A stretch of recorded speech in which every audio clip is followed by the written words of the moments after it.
فلسطين تم تقسيمها ما بين العرب واليهود. ثم كيف حتى ما هي يعني الصراع، كيف أصبح الصراع بعد التقسيم مباشرة؟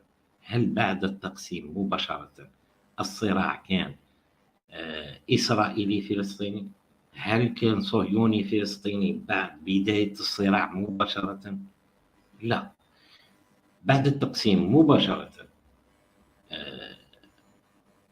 توحدت ولا تحالفت الجيوش العربية اللي كانت موجودة في ذلك الوقت، وطلبت من الشعب الفلسطيني أنه يبتعد يعني عن المواجهة، يعني ينسحب ويهجر أرضه، لأن العصابات الصهيونية يعني كما يقولوا راح ترتكب فيه مجازر. وطلبت الجيوش العربية من الشعب الفلسطيني أن يهجر تلك الأرض، وأنه سيعود إلى أرضه يعني قريبا بعد نهاية الحرب، وأن الجيوش العربية ستطرد الصهاينة ويعود الفلسطينيون إلى مناطقهم، إلى مساكنهم، إلى قراهم. إذا بداية الصراع مباشرة بعد التقسيم، الصراع واش كان؟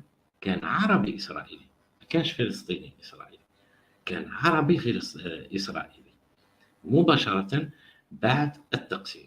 الصراع عربي إسرائيلي، والعرب كان عنهم، احنا نقولوا نيتهم طيبة، ما نشكوش فيهم، أنهم كانوا يريدون تحرير الأرض وطرد الصهاينة.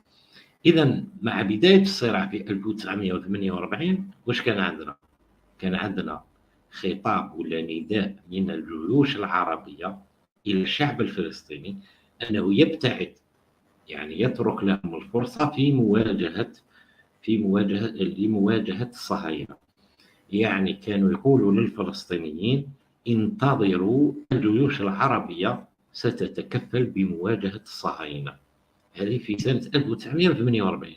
اليوم رانا في 2023.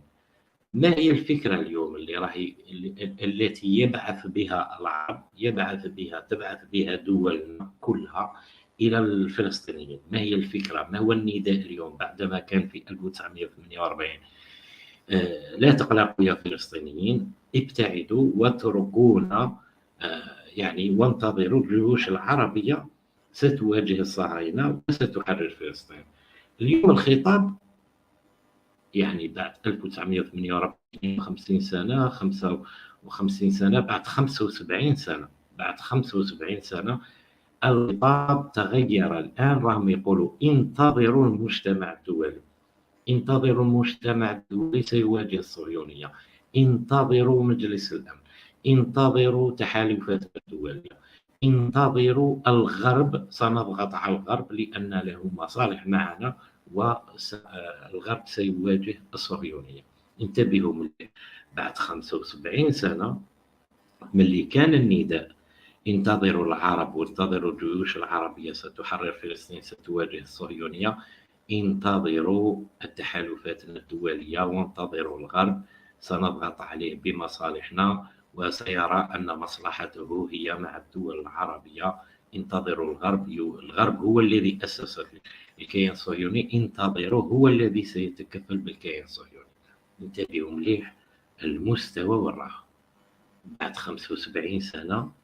وبعد 75 سنة هذه يعني مازال ما راهوش فاهم الإنسان العربي نخبا وشعوبا، مازال ما راهوش فاهم باللي عنده إشكالية كبيرة في التفكير، باللي هو يعيش كارثة فكرية، باللي ما عندوش مدارس تفكير، ما عندوش مدارس سياسة واستراتيجية، باللي ما عندوش زعماء، ما عندوش نخب، باللي هو في حقيقة الأمر بعد مرور 75 سنة تراجع إلى الوراء.